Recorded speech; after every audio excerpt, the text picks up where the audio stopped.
मैं हूँ अपनी एकमात्र पहचान, पूरी करती अपने सभी अरमान।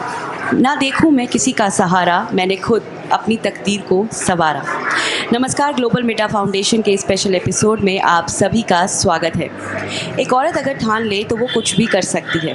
जी हाँ, कुछ भी। और इन्हीं शब्दों के साथ मैं स्वागत करना चाहूँगी 1992 की Asian marathon champion gold medallist doctor Sunita Godara ji का। आपने 26 से ज़्यादा देशों में मैराथन में पार्टिसिपेट किया। 25 गोल्ड मेडल, 12 सिल्वर और 13 ब्रॉन्ज मेडल आपने हासिल किए।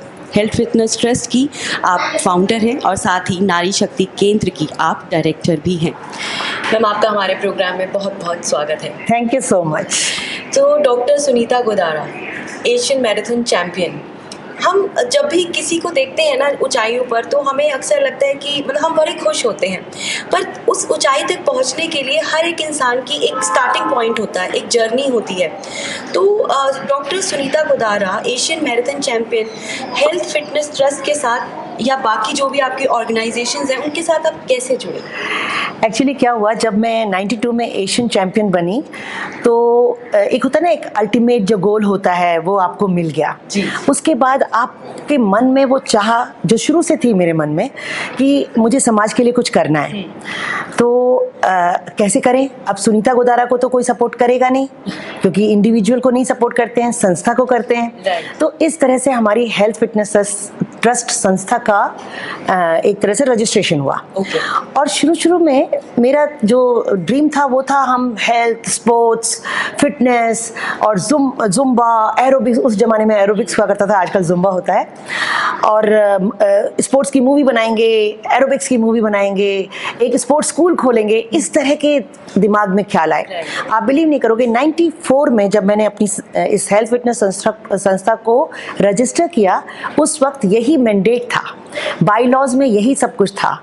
फिर क्या हुआ, 2007 में मैं 2004 से मैंने इवेंट्स ऑर्गेनाइज करने शुरू कर दिए। Mass awareness events with run, health run, world health day के दिन, HIV AIDS awareness run, HIV world AIDS day के दिन, run against drug abuse, international day against drug abuse के दिन, और सब में 5,000 to 10,000 पार्टिसिपेंट्स होते थे। मेरा कोऑर्डिनेशन बड़ा अच्छा है। गवर्नमेंट के साथ मिलके, कॉर्पोरेट्स के साथ मिलके, UN एजेंसीज के साथ मिलके मैंने ये काम शुरू किया। आप बिलीव नहीं करोगे, एक टाइम था HIV एड्स अवेयरनेस रन में UN एड्स के चीफ, WHO चीफ, UNFPA का चीफ, 3 चीफ, दिल्ली का चीफ मिनिस्टर, दिल्ली की चीफ मिनिस्टर देन, हाँ, और साथ में सारे IAS सेक्रेटरी लेवल के लोग। तो उन्होंने UN एजेंसीज के चीफ ने कहा कि पहली बार हम मिनिस्टर के साथ एक साथ मिल रहे हैं, जबकि मैंडेट सबका एक होता है।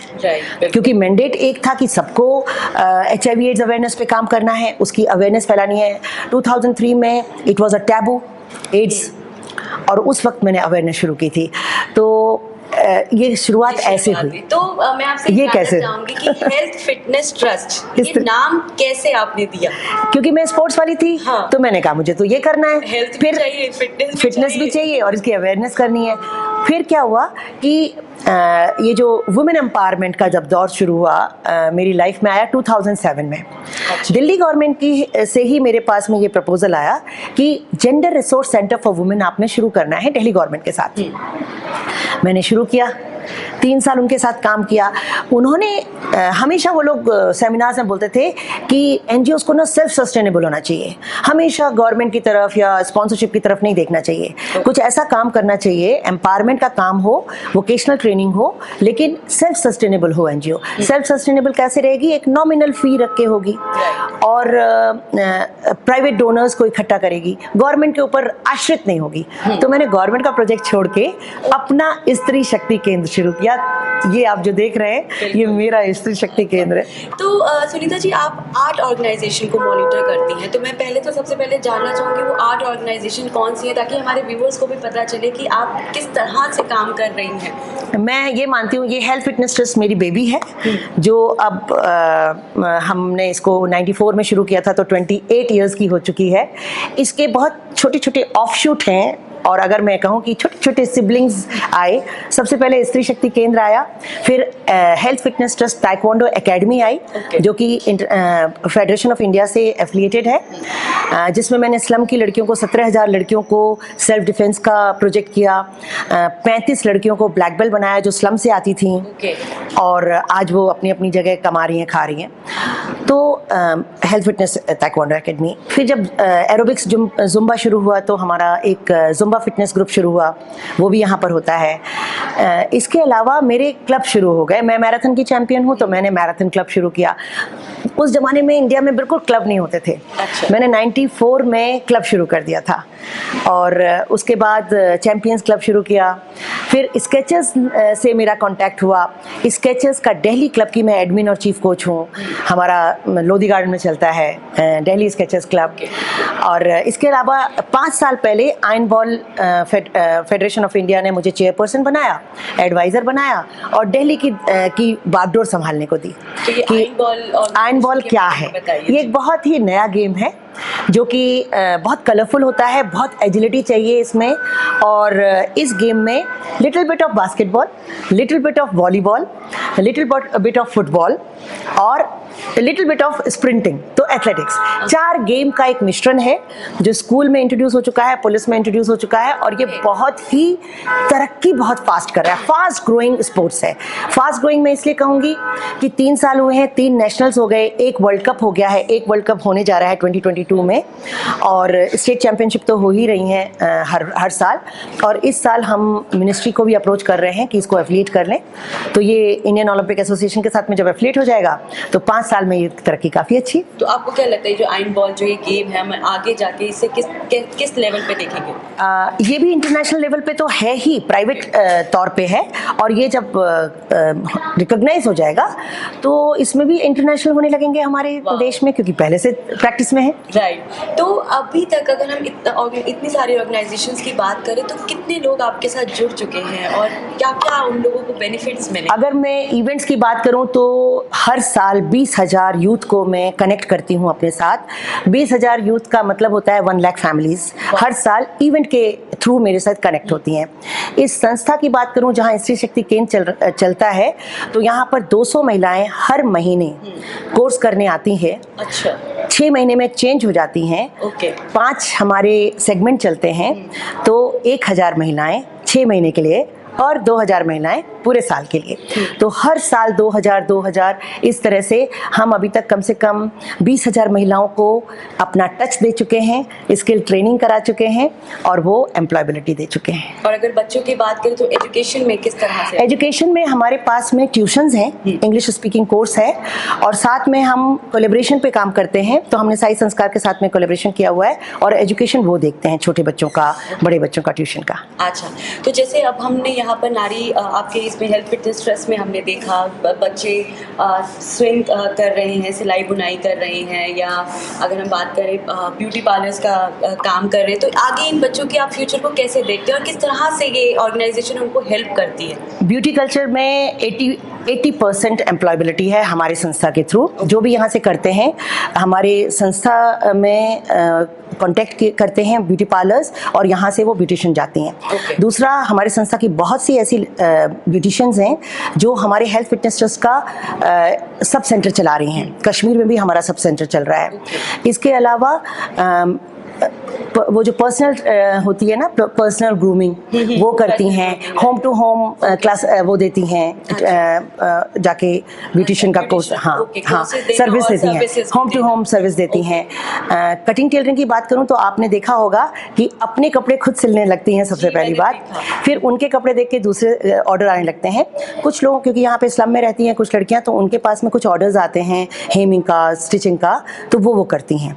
और कुछ का सपना है बुटीक खोलने का, तो वो एडवांस कोर्स कर रही हैं। तो हमें पूरी उम्मीद है कि उसमें भी ये जो संस्था है उन्हें पूरी तरह से सपोर्ट है। हाँ, बहुत जल्दी हमने एक अड्डाकारी का यूनिट खोला था, पहले एक स्टिचिंग का यूनिट खोला था, बहुत जल्दी हम फिर एक यूनिट खोलने वाले हैं जिससे कि इनको वहीं पर एम्प्लॉय किया जा सके। Okay, great. तो जो लोग इस संस्था के साथ जुड़ना चाहते हैं तो किस तरह से वो इस संस्था से जुड़ सकते हैं? देखिए, मेरा हेल्थ फिटनेस ट्रस्ट का FB पेज है, हेल्थ फिटनेस सोसाइटी, जो हमारी बुजुर्ग सेवा है। हाँ, हमने बुजुर्ग सेवा की तो बात ही नहीं की। दिल्ली सरकार के साथ में 2007 से हम एक बुजुर्ग सेवा केंद्र चला रहे हैं, जिसको कि दिल्ली सरकार समाज कल्याण विभाग उसको recreation centre for senior citizen कहता है। मैं उसको बुजुर्ग सेवा केंद्र इसलिए कहती हूँ क्योंकि मैं स्लम के बुजुर्गों के साथ काम करती हूँ और समकी महिलाओं के साथ काम करती हूँ, तो इसलिए हमने उसको नाम दिया, जैसे स्त्री शक्ति नाम दिया इसी तरह से उसको बुजुर्ग सेवा केंद्र नाम दिया। और इसमें महिलाएं आती हैं, भजन कीर्तन करती हैं, योगा करती हैं, मेडिटेशन करती हैं, उनको हम रिलीजियस टूर्स पे ले जाते हैं, उनके साथ में हम फेस्टिवल मनाते हैं। और जो हमारे डोनर्स हैं और जो मुझे सुन रहे हैं फिलैंथ्रोपिक फ्रेंड्स जो हैं, वो कभी साड़ी दान करते हैं, हॉट वाटर बॉटल सर्दियों में दान करते हैं, कंबल दान करते हैं, कपड़े दान करते हैं। CISF ने कम से कम 50 पेटी कपड़े भर के बिल्कुल फ्रेश कपड़े और उन्होंने भेजे थे हमारे बुजुर्ग सेवा केंद्र के लिए। तो इस तरह से लोग देते रहते हैं, वो तो मिलता ही है इनको, और साथ साथ जो हमारी संस्था चलती है सेल्फ सस्टेनेबल, एक नॉमिनल सी फी रख के और उसके उसी से जो भी वो इन आता है उसी से वो सैलरी में आउट जाता है। अरे वाह। तो अब हम बात करते हैं हेल्थ एंड फिटनेस की।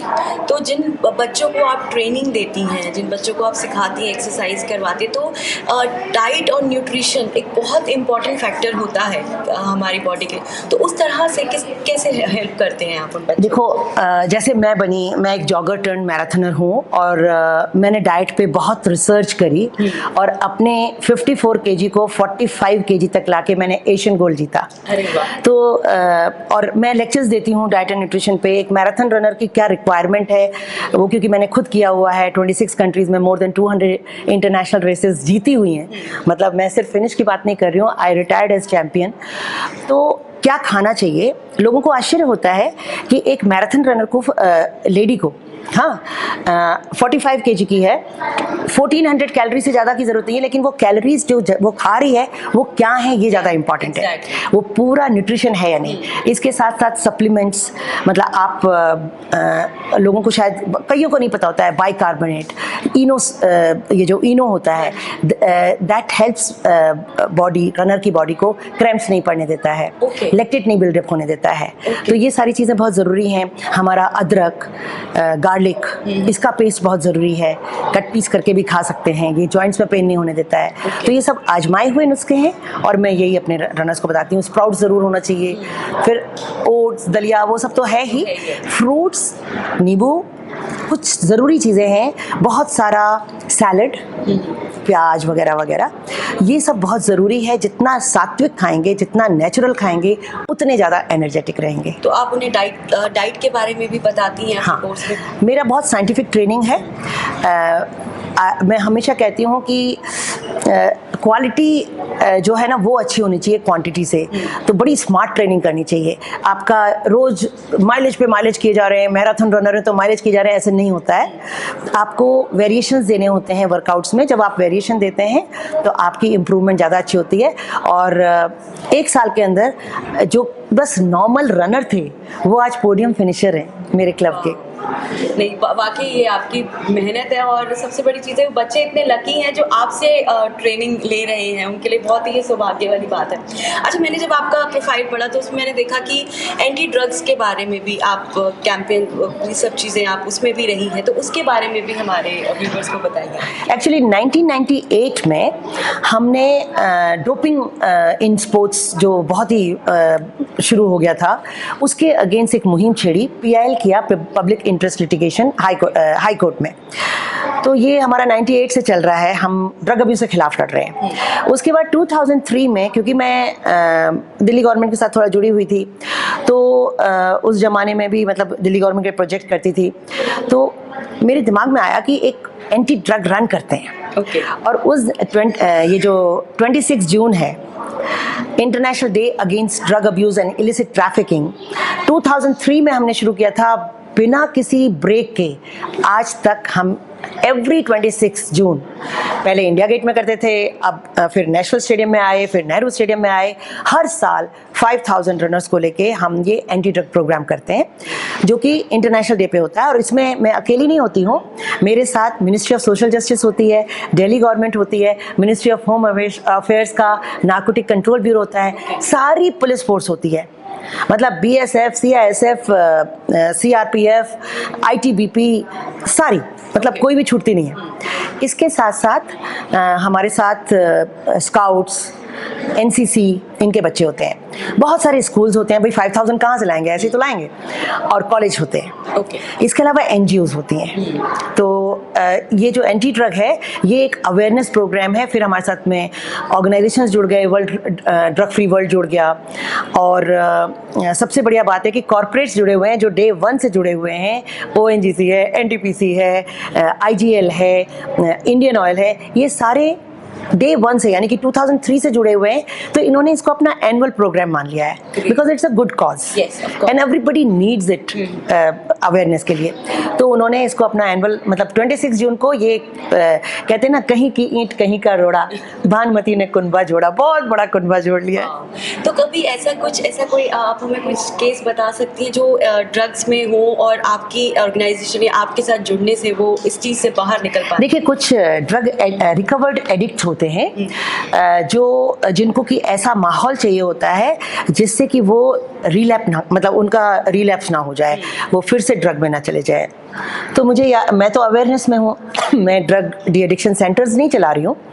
तो जो रिकवर्ड एडिक्ट्स है ना, वो पता है मेरे पास आके क्या कहते हैं, अरे मैडम ये मेरा 10वां साल है आपके साथ। अरे वाह। मतलब जब वो आते हैं 26 जून को अपनी पूरी टीम लेके and they are recovered addicts, तो वो इतने खुश होके जैसे उनका अचीवमेंट हो गया। वो मेरे इवेंट्स के साथ गिनते हैं कि मैंने 1 साल और निकाल लिया, 1 साल विदाउट ड्रग्स। तो ये एक बहुत अच्छी सी पहचान है कि एंट्री ड्रग डे को वो अपना वो साल गिनते हैं। मेरा 10वां साल आपके साथ है, मेरा 12वां साल आपके साथ है, ये मेरा 19th ईयर होगा।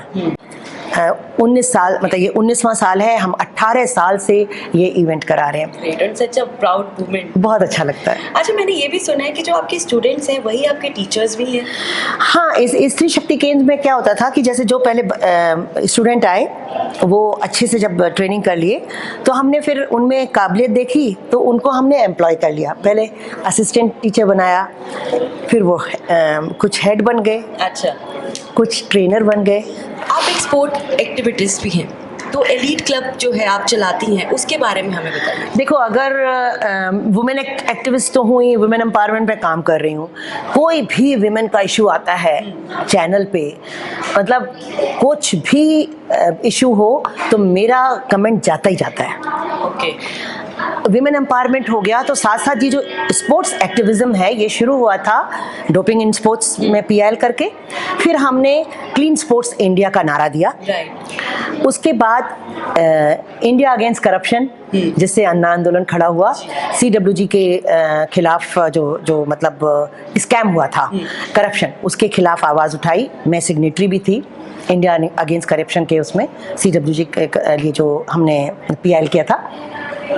और उसके बाद जैसे 1985 की बात बताऊं, 84 में मैं नेशनल चैंपियन बनी, 85 में मैं इलाहाबाद मैराथन में गई, देन 85 में Rajiv Gandhi was prime minister. मैं पोडियम फिनिशर थी, तो बड़ा प्रैक्टिस हो रही थी कि ऐसे जाएंगे, 1 मिनट में ऐसे बाव करेंगे, ऐसे उनसे अपना ट्रॉफी लेंगे, ऐसे प्राइज मनी लेंगे और ऐसे निकल जाएंगे। मिनट वगैरह सब फिक्स थे। लेकिन मैंने देखा कि मेन सेक्शन में 10 प्राइज हैं, ओके, विमेन सेक्शन में 3 प्राइज हैं, और उनका जो कॉस्ट वो है प्राइस है, अगर उनका 50,000 है तो यहाँ पर 25,000 है, ओके, 10,000 है, 5,000 है, उधर 50,000 से शुरू हो रहा है। तो इस तरह से काफ़ी अंतर था।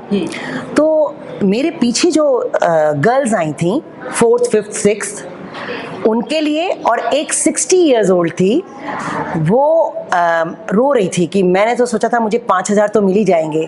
उसको पता नहीं होगा कि लड़कियां इतना तेज दौड़ती हैं, हम लोग सब जीत गए, वो रह गई।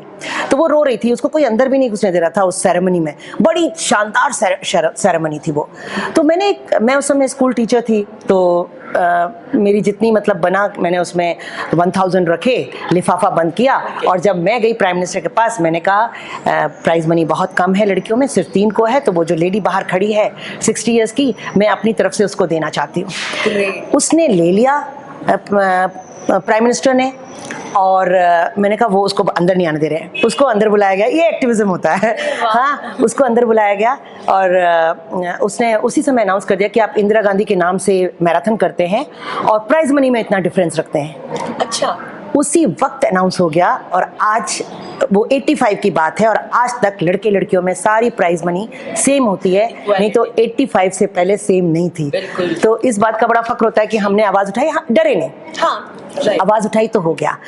और ये जो एलिट का शुरू हुआ, क्या हुआ था जब फॉरेनर्स आते थे ना, अफ्रीकन, वहाँ से केन्या से आ रहे हैं, जाम्बिया से आ रहे हैं, जहाँ से भी आ रहे हैं, जमाइकन रनर्स, उनके टाइमिंग हमसे अच्छे हैं, of course they are world class, हम एशियन क्लास हैं, तो उनको आगे खड़ा करते थे, फिर एक कमांडो की वो सिक्योरिटी फोर्स खड़ी कर देते थे और उसके पीछे इंडियंस होते थे।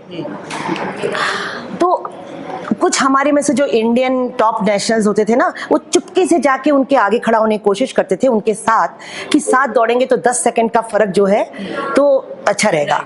फिर बाद में जब मीडिया पूछता था कि भाई आप तो जीतते नहीं हो सारे, तो वो तो उनके पास एक एक्सक्यूज रहता था कि उनको तो हमसे आगे खड़ा करते हैं, उनको 10 सेकंड पहले छोड़ते हैं, तो हम कैसे उनको हरा सकते हैं, तो ये एक्सक्यूज रहता था। ये दो बातें मेरे को बड़ा चुभ रही थी, क्योंकि मैं इंटरनेशनल रनर थी, बाहर जाती थी, बाहर क्योंकि मैं इंटरनेशनल थी, मुझे ऐसा फर्क नहीं नजर आया था। यहाँ पे मैंने एक बार नोट किया कि एक लड़की की चोटी पकड़ के खींची गई कमांडो के वो सिक्योरिटी गार्ड ने, एक छोटी थी तो उसको तो ऐसे उठा के पीछे कर दिया। नेक्स्ट डे मैं ऑर्गेनाइजर्स के ऑफिस में गई और मैंने कहा कि आप लोग अपने 50 नेशनल टॉप को इज्जत दे सकते हो जैसे आप उन इंटरनेशनल को देते हो? बोले क्या मतलब 50 हैं क्या? मैंने कहा हाँ, अगर काउंट करो तो 50 हैं। उनकी ये क्लिक कर गई बात और नेक्स्ट ईयर उनका फ़ोन आया कि क्या तुम हमें 50 टॉप एथलीट दे सकती हो, उनके टाइमिंग क्या होंगे। तो आज मैं सबके सामने बताना चाहती हूँ कि उस साल से, ये बात है 2006 की, उस साल से एलिट इंडियन कैटेगरी शुरू हुई और मैंने खुद फिक्स किया। 10 किलोमीटर में जो मेल 32 के नीचे दौड़ रहे हैं फास्ट, और जो वीमेन है वो 39 से फास्ट दौड़ रही हैं। हाफ मैराथन में जो 110 से फास्ट दौड़ रहे हैं मेल, और जो लड़कियां हैं वो 129 से फास्ट दौड़ रही हैं। और मैराथन में जो मेल 2 आवर्स 30 मिनट से फास्ट दौड़ रहे हैं, और जो महिलाएं हैं वो 3 आवर्स से फास्ट दौड़ रही हैं। वो मेरा एलीट क्लब ज्वाइन कर सकती हैं। मैं उनको कोऑर्डिनेट करूंगी, उनको मैनेज करूंगी, सारी सुविधाएं दिलवाऊंगी। मैंने उनके लिए स्पॉन्सरशिप दिलवानी शुरू की, किटिंग करनी शुरू की। वैसे भी हिंदुस्तान में पैसा कौन देता है, किटिंग तो मिल जाती है। शूज़ दिलवाने शुरू किए। अभी तक वो रनर्स याद रखते हैं कि मैडम आपने उस समय हमें शूज़ और ट्रैक सूट सब दिलवाया था।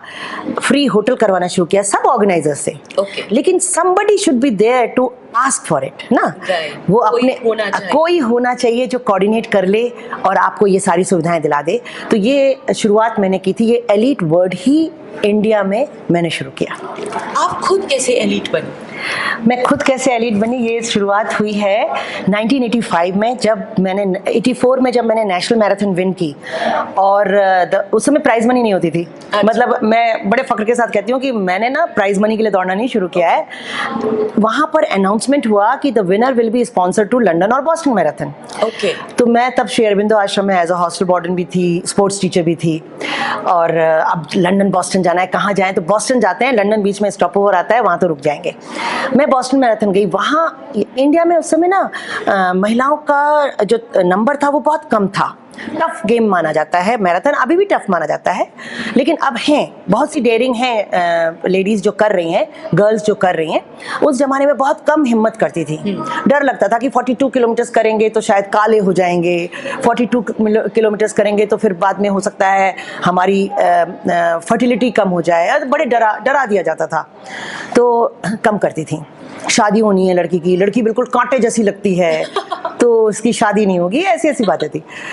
अब धीरे धीरे वो सब खुलता जा रहा है। अब पता चल रहा है कि नहीं, मैराथन अगर आप स्मार्टली करो तो ऐसा कुछ भी नहीं होता है, आप वैसे के वैसे रहते हो। और जानना चाहूंगी कि मैराथन करने के लिए क्या कोई एक एज लिमिट होती है? जब आप मैराथन के लिए अपने आप को तैयार कर रहे होते हैं तो क्या एज का कोई फैक्टर होता है कि इस एज से हमें स्टार्ट करना चाहिए?